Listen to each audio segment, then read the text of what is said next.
All right, hey everybody, back with another news feed here for you. Don't forget I post 1, 2, or 3 videos every single day, so hit the subscribe button. And here we go. Honda, Kia, and Nissan are taking comfort to new levels.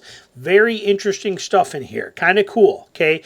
Kia and Honda have showcased innovative and efficient ways for cabin temperature regulation here in extreme weather. It's pretty cool. So what they're doing is they're talking about nano cooling film. Okay, this is a tint on your window that they're going to put on there, and they're saying it lets total light pass through, so it's state legal or legal in all states. But they are saying here the film is made up of 3 layers, 2 of which reflect solar energy and another that emits a mild infrared wavelength. Based on testing at Honda Motor and Kia, the nano cooling film can lower an in-car temperature by as much as 53 degrees Fahrenheit. Pretty crazy. That means returning to a more comfortable car and using less energy to run the climate control system. That's pretty nuts.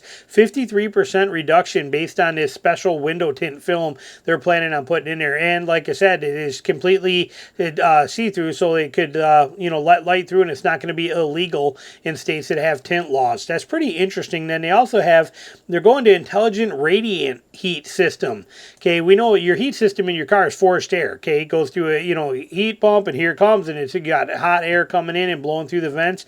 They're also thinking about diving into a radiant heat system. Okay, the radiant heat system makes use of a heating element that warms the passenger's legs quickly at low temperatures, works alongside the conventional heating system, with the automaker noting that radiant heat can conserve up to 17% more energy to reach a desired temperature in the car.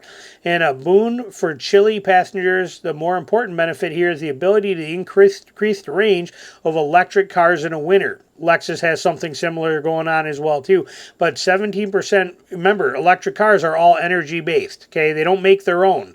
They don't make their own energy like a gas engine does. So everything on an EV, everything that uses power. Even if you plug in your cell phone, you're going to get less drive time, basically, theoretically. Okay, it's only got the power that is in it, that it has right then. So 17 increase in power and less power use is much better than power efficiency. And they're basically saying the target areas for this stuff. There's a prototype in the Kia EV9, steering column base, driver's door, center console, passenger door, and glove box area is where these heat systems are going to come through. Pretty radiant heat, pretty cool. I like the idea. And then this metal coated heated glass for your windshield. You can see these guys touching it right here. Another innovative is metal coated heated glass system. This clever feature allows the driver to remove distracting frost and moisture from the windshield in cold weather. It's more efficient and safer than conventional heating elements. What's more, as a metal coated heated glass is entirely transparent, occupants will have total clear view of the road ahead, not have to have any of those, the elements actually in there around the edges, things like that. Pretty brilliant when you look at that stuff. It says the system requires just 5 minutes to defrost the glass at minus 0.4 degree Fahrenheit, which makes it 4 times faster than a conventional system, while using 10% less energy. Again, think about EVs here. What's more is the metal coated glass also blocks at least 60% of solar energy. Very cool. Kia and Honda have both applied for patents in the major markets and hopes to introduce this feature in new vehicles. Very neat stuff that they got coming out there. Nissan is also jumping in on this bandwagon with something unique of their own, and they are working on a Radicool paint. Okay, Radicool paint. That's the company, Radicool, and they are looking a way to be able to put this radioactive paint in their cars. It's been used on buildings for many years. It says for starters, radioactive paint is generally required thick application and lacks the luster one would expect from a vehicle's paint. It also needs to be applied with a paint roller, which is not exactly ideal for a brand new car. However, Nissan has managed to develop a version that can be used in a traditional spray gun. It's still much thicker than traditional automotive paint, 6 times thicker. But they're saying in here too, they give some details in here. The paint has 2 microstructure particles that react to light like sunlight. One reflects in these near infrared rays, while the other one creates electromagnetic waves that redirect the rays through the atmosphere and back to space. As a result, Nissan claims the heat transfer is cut down, minimizing the need to use energy sapping climate control system. Again, EV related here. Okay, so it's a big deal. They're testing it right now in Japan at the Haneda Airport in Tokyo, where these vehicles are stuck out there in the scorching sun all day. They're actually testing this and running it, seeing what it can do. But you can see the differences here, okay, on this car. And there was another one right here. You can look at this one and see the difference in here. One with and one without. You can see the difference where it's at here. So it's pretty interesting stuff. Pretty cool that all these things have got all this stuff in the works. You know, pretty neat. Again, some cool innovations coming from the EV aspect of things. Now, moving on from there, this U.S. agency to re-examine permits for Hyundai's $7.6 billion electrical vehicle plant in Georgia. Now, this plant is literally like 30 minutes away from me. We drive by it regularly. This site is massive. It says in here how many acres it is.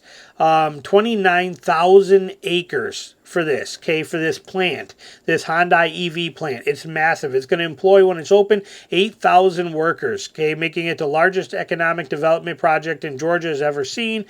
But they're going through some issues there with the water table and things like that. But I found this part interesting right here. It takes, right here, okay, right here, the Army Corps of Engineers said in a letter Friday that stated the state and local economic development agencies that applied for the project's 2022 permit never mentioned Hyundai wanted to withdraw up to 6.6 million gallons of water per day from underground water aquifer, and that's a major regional source of drinking water for the area, okay? That's pretty crazy that a plant, an automotive plant, now this is a big one, but it requires 6.6 million gallons of water per day.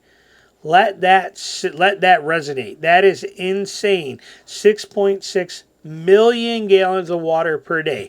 It's really all there is to it. You can read the rest of it if you want to. They're going to get it. It's going to go through. They're going to be okay. They said they did testing, and it's going to just drop people down a few feet for different things, and whatever the case is. You know how politicians are. They always win. They always got an excuse to win somehow.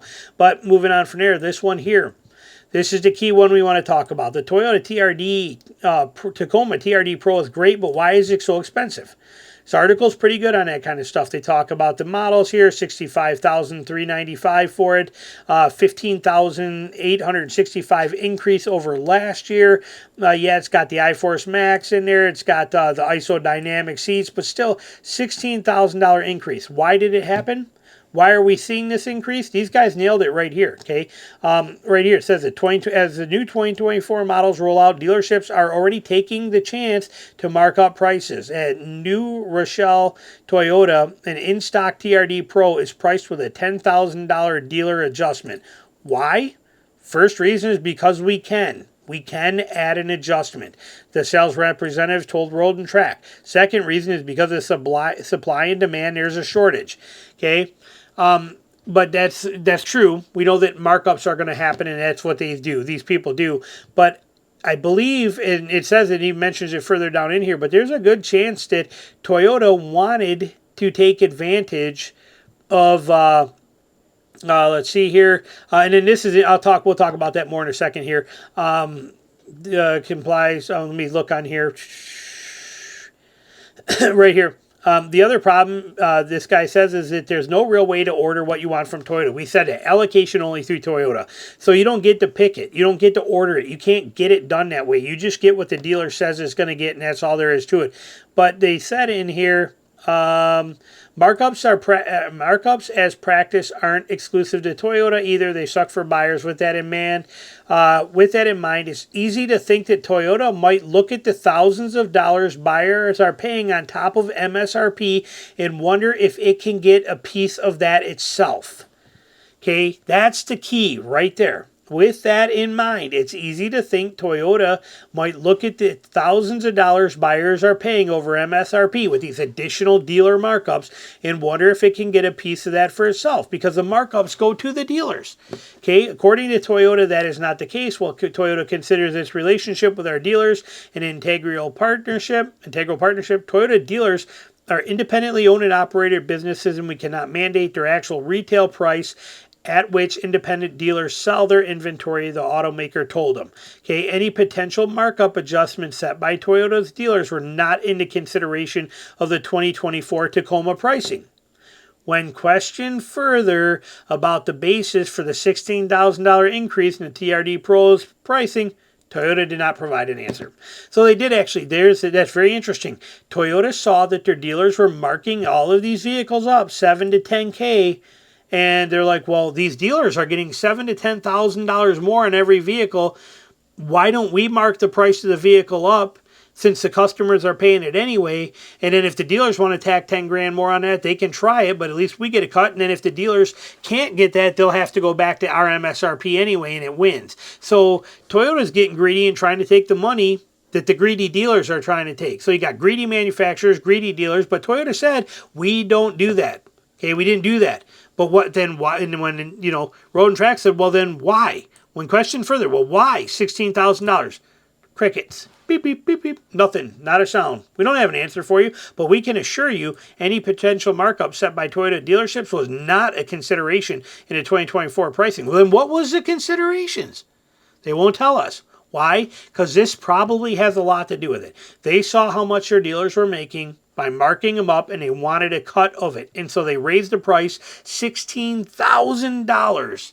And they're like, you're going to give that money to us rather than the dealers. And if you want to be stupid enough to give it to the dealers, the extra 10 grand on top of that too, that's your choice. But since you were already paying 10K up on a 2023, we're going to charge 16 grand more, and you're going to pay it to us so we get our cut. Pretty interesting. Let me know your thoughts. Thanks for watching.